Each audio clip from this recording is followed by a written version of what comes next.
some lingering thoughts on Jamaican sprinter Oblique Seville.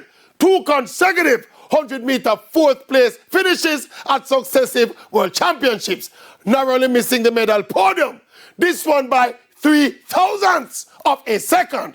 But just a maverick observation about Seville's race execution. Generally, he's a smooth operator, clean sprinting style, but with a distinct and conspicuous tendency to shut down and gaze around at about 80 or 90 meters.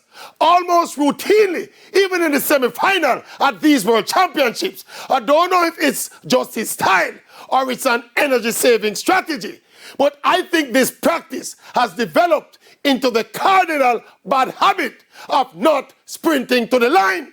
So repeating that bad habit over and over and over again, when the big final arrives, when there is no need to save energy, everything is on the line, zero margin for error, Seville struggles to execute in that same last 10 meters, losing his form and falling victim to the same bad habit, which in the end cost him a medal. What do you think?